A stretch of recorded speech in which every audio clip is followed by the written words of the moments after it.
ओम शांति। आज 19 जुलाई 2022 की साकार मुरली। आज बाबा ने कहा, मीठे बच्चे, तुम्हें कर्म संन्यास नहीं लेकिन विकर्मों का संन्यास करना है। कोई भी विकर्म अर्थात पाप कर्म नहीं करने हैं। आज का प्रश्न, तुम बच्चे किस अभ्यास से डेड साइलेंस का अनुभव कर सकते हो? उत्तर, अशरीरी बनने का अभ्यास करो। एक बाप के सिवाय दूसरा कोई भी याद ना आए। शरीर से जैसे मरे हुए हैं। इस अभ्यास से आत्मा डेड साइलेंस की अनुभूति कर सकती है। दूसरा प्रश्न, सर्व दुखों से छूटने की सहज विधि क्या है? उत्तर, ड्रामा को अच्छी रीति बुद्धि में रखो। हर एक पाठधारी को साक्षी होकर देखो तो दुखों से छूट जाएंगे। कभी किसी बात का धक्का नहीं आएगा। गीत है ओम नमः शिवाय। ओम शांति। यह जो गीत में अक्षर निकलते हैं, शिवाय नमः, यह भक्ति के वचन है। हे शिव बाबा, आपको हम नमस्कार करते हैं, परंतु भगत लोग जानते ही नहीं कि शिव बाबा कौन है। कोई एक भी शिव का भगत शिव को नहीं जानते हैं। शिव बाबा बिल्कुल साधारण अक्षर है, तो शिवाय नमः कहना यह भी भक्ति का अंश है। अब तुमको क्या कहना है? तुम कभी ऐसे नहीं कहेंगे कि शिवाय नमः कहो। वास्तव में कहने की भी दरकार नहीं रहती। बच्चों को घड़ी घड़ी नहीं कहा जाता कि बाप को याद करो। वो तो छोटे बच्चों को सिखलाया जाता है, वह अलग बे पढ़ाया जाता है। वास्तव में इसमें कहना भी कुछ नहीं है। मन मना भाव भी नहीं कहना होता। यह भी संस्कृत अक्षर है। तुमको तो कभी संस्कृत में समझाया नहीं गया है। बच्चे जानते हैं हमको तो बाप को ही याद करना है। आत्मा स्वयं जानती है। बाप ने परिचय दिया है, बच्चे अब मुझे याद करो तो तुम्हारे विकर्ण विनाश हो जाएंगे। तो याद करना बच्चों का फर्ज हुआ। यहाँ आकर जब बैठते हो तो बाप की याद में अशरीरी होकर बैठना है। ज्ञान भी बुद्धि में बैठता है। हम आत्मा बाप को याद करते हैं। ये शरीर तो आर्गन्स है, इनकी क्या वैल्यू है?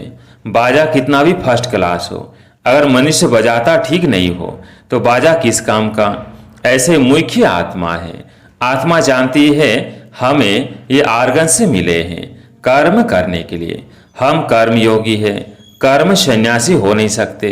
वो तो कायदे के विरुद्ध हैं। विकर्मों का संन्यास किया जाता है कि हमसे कोई विकर्म न हो, पाप नहीं हो। सबसे बड़ा विकार है काम का। संन्यास धर्म वाले जास्ती विकार को पाप अथवा दुश्मन मानते हैं। इसलिए ड्रामा अनुसार उनका धर्म ही है जंगल में चले जाना, घरवार का संन्यास करना। यह भी ड्रामा में नोंद है। उन्हों को यह करना ही पड़े। वह धर्म ही अलग है। उनको कोई भारत का आदि सनातन धर्म नहीं कहेंगे। आदि सनातन है ही देवी देवता धर्म, बाकी तो बेशुमार धर्म है। सन्यासियों का भी एक धर्म है जो मनुष्य स्थापन करते हैं, भगवान नहीं स्थापन करते हैं। बाबा ने समझाया है कि कोई भी धर्म एक दो के पिछाड़ी मनुष्य स्थापन करते हैं। तुम ऐसा नहीं कहेंगे कि परम पिता परमात्मा ने कोई कृष्ण धर्म स्थापन किया, वह सन्यासियों के निवृत्ति मार्ग का धर्म स्थापन किया। नहीं, गाया हुआ है परम पिता परमात्मा ब्राह्मण देवता क्षत्रिय धर्म स्थापन करते हैं और कोई भी धर्म भगवान नहीं स्थापन करते। ड्रामा अनुसार हर एक अपना अपना धर्म स्थापन करते हैं। ऐसा भी नहीं कि परमात्मा किसको कहते कि फलाने जाओ जाकर धर्म स्थापन करो। यह बना बनाया ड्रामा है। हर एक को अपने समय पर आकर अपना धर्म स्थापन करना है, क्योंकि पवित्र आत्मा है। पवित्र आत्मा बिगर कोई कब धर्म स्थापन कर नहीं सकते, कायदा नहीं। आत्मा आकर धर्म स्थापन करती है और पवित्र रहती है, और सब धर्म मनुष्य स्थापन करते हैं। यह एक देवी देवता धर्म बाप स्थापन करते हैं, क्योंकि उनको कहा जाता है हे पतित पावन, आकर नई दुनिया बनाओ। बुद्धि कहती है भारत पावन था, अपतित है, इसलिए पुकारते हैं। पावन दुनिया में तो कोई पुकारेंगे नहीं। मनुष्य तो जानते ही नहीं कि पावन दुनिया कब होती है। पुकारते ही रहते हैं, अंत तक पुकारते रहेंगे, याद करते रहेंगे। वह इन बातों को समझेंगे नहीं। जितना तुम समझते हो तुम्हारी यह पढ़ाई है, यह पाठशाला है परमपिता परमात्मा की। यह भी प्रश्न बोर्ड पर बनवा कर लिखो। गीता का भगवान कौन? एक तरफ लिखो बाप की महिमा। वह मनुष्य सृष्टि का बीज रूप सत्य है, चैतन्य है, ज्ञान का सागर है। तुम कृष्ण को पवित्रता का सागर नहीं कह सकते हो, क्योंकि वह जन्म मरण में आते हैं। श्री कृष्ण की भी महिमा लिखनी है, सर्वगुण संपन्न। इन बातों को मनुष्य तो एकदम भूले हुए हैं, रावण ने भुला दिया है। गीता का भगवान ही सृष्टि का रचयिता है, उनको भूल गए हैं। पहले नंबर की एक भूल यह है। गीता का भगवान सिद्ध हो जाए तो सर्वव्यापी की बात भी निकल जाए। भगवान कभी ऐसे कह नहीं सकते कि मैं सर्वव्यापी हूँ। बाप कहते हैं कि मैं पतित पावन हूँ। मैं सर्वव्यापी कैसे हो सकता? एक एक से कितनी मेहनत करनी पड़ती है।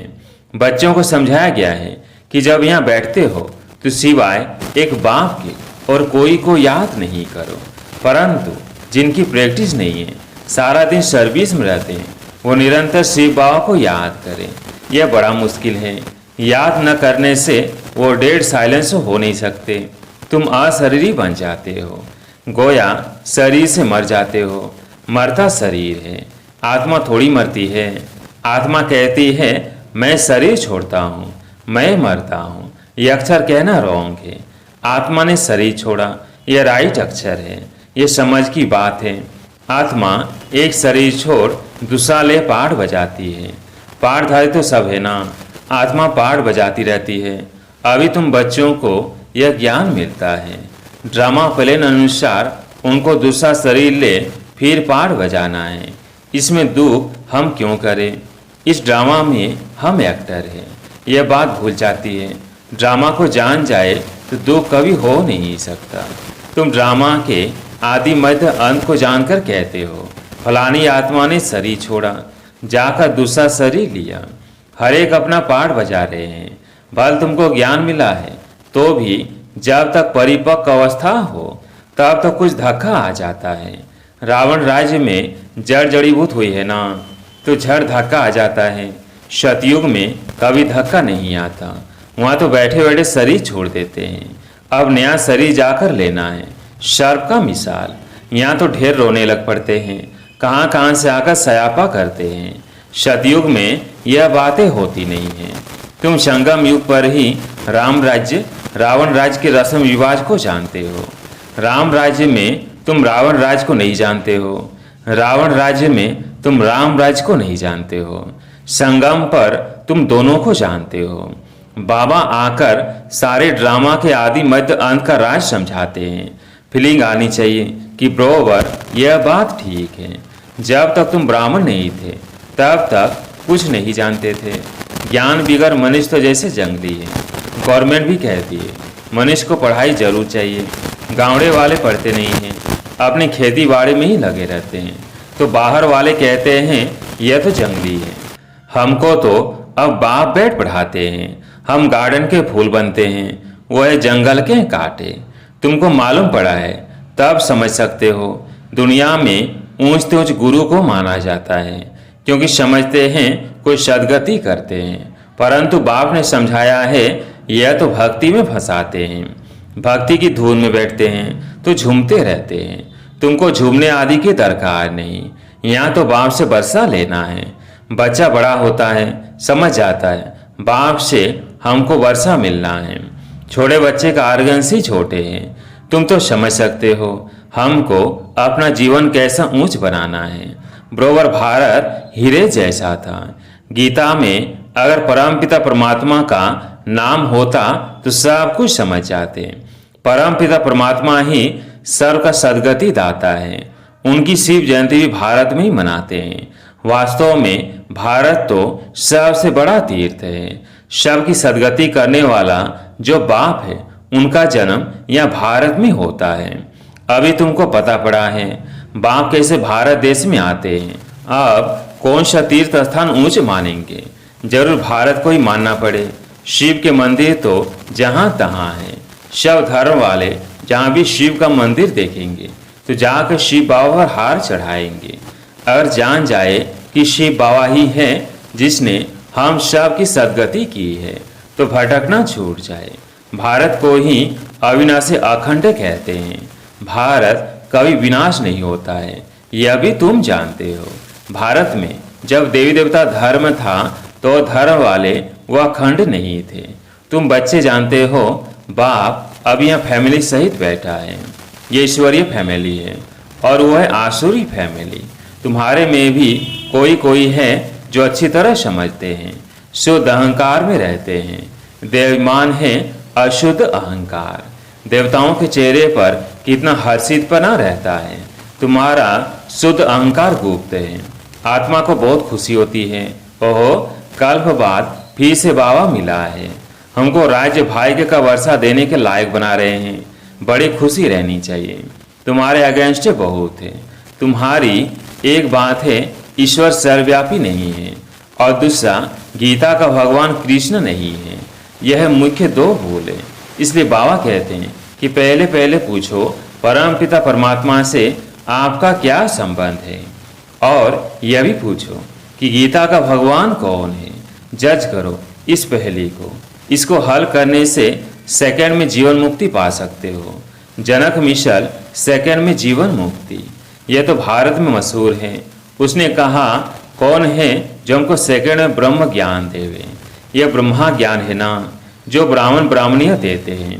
उनको ज्ञान देने वाला ज्ञान का सागर शिव है। इन बातों को तो वो समझते नहीं। ब्रह्म ज्ञान कह देते हैं, ब्रह्मा भोजन को ब्रह्म भोजन कह देते हैं। ब्रह्म तत्व है, ब्रह्मा तो है बाप, उनका बाप है शिव।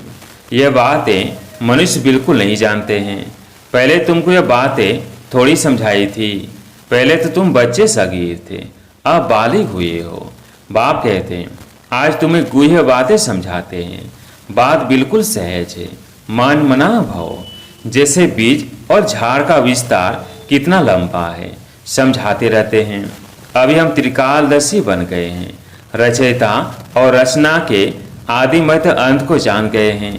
इस समय तुम्हारे सिवाय और कोई सृष्टि के आदि मध्य अंत को नहीं जानते हैं। हम भी नहीं जानते थे, अभी तुम समझते हो। जब से जागती भक्ति शुरू हुई है, हमारी उतरती कला होती गई है। चढ़ती कला होती है तो सर्व का भला होता है। उतरती कला में किसका भला होता है क्या, यह सब समझने की बातें हैं। यह भी ड्रामा में नूंद है। यह बड़ी अच्छी टॉपिक है। गीता का भगवान कौन, इस पहेली को हल करने से तुम बाघ का वर्षा पाकर विश्व का मालिक बन सकते हो। मनुष्य विश्व का मालिक निराकार को समझते हैं, परंतु विश्व तो सृष्टि को कहा जाता है। बाप विश्व का मालिक नहीं बनता। बाप कहते हैं मैं निष्काम सेवाधारी हूँ, तुम मोस्ट विल्वेड चिल्ड्रन हो, मैं तुम्हारा ओबीडिएंट सर्वेंट हूँ। तुम पुकारते हो हे पतित पावन आकर पावन बनाओ। हाजिर सरकार आया हूँ। बाप बच्चों का सर्वेंट ही है, फिर कोई कपूत भी निकल पड़ते हैं। बाप तो निराकारी निरंकारी गाया हुआ है, ऊंच तेज भगवान और फिर उनका यह रथ। कई बच्चे कहते हैं हम शिव बाबा के रथ के लिए कपड़ा भेज देते हैं। रथ की तो हम खातिरी कर सकते हैं ना, शिव बाबा तो खाते नहीं हैं, किसकी खातिरी करे। इनकी ड्रेस तो वही चली आ रही है, कोई अहंकार नहीं, कोई चेंज नहीं। इनको देखकर समझते हैं यह तो जौहरी था, यह कैसे प्रजापिता हो सकता।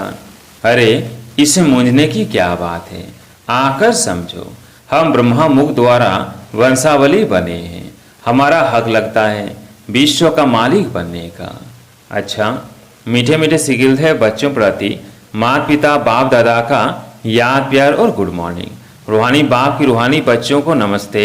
हम रूहानी बच्चों की रूहानी बाप दादा को याद प्यार गुड मॉर्निंग नमस्ते नमस्ते। धारणा के लिए मुख्य सार। पहला पॉइंट, अशुद्धता को छोड़ शुद्ध अहंकार में रहना है। यह चेहरा देवताओं जैसा सदा हर्षित रखने के लिए अपार खुशी में रहना है। दूसरा पॉइंट, बाप दादा समान निरंकारी बनना है। सेवाधारी बनकर सबूत देना है, कभी कपूत नहीं बनना है। आज प्यारे मीठे बाबा का वरदान। एक बाप दूसरा न कोई। इस स्थिति द्वारा सदा एक रस और लवलीन रहने वाले सहज योगी भव। एक बाप दूसरा न कोई। इस स्थिति द्वारा सदा एक रस और लवलीन रहने वाले सहज योगी भव। एक बाप दूसरा न कोई। जो बच्चे ऐसी स्थिति में सदा रहते हैं उनकी बुद्धि सात स्वरूप में सहज स्थित हो जाती है। जहाँ एक बाप है वहाँ स्थिति एक रस और लवलीन है, और एक के बजाय कोई दूसरा तीसरा आया तो खीट खीट होगी। इसलिए अनेक विस्तारों को छोड़ सात स्वरूप का अनुभव करो। एक ही याद में एक रस रहो तो सहज योगी बन जाएंगे। स्लोगन: दिल में सदा यही अनहद गीत बजता रहे कि मैं बाप की और बाप मेरा। दिल में सदा यही अनहद गीत बजता रहे कि मैं बाप की और बाप मेरा। अच्छा, ओम शांति।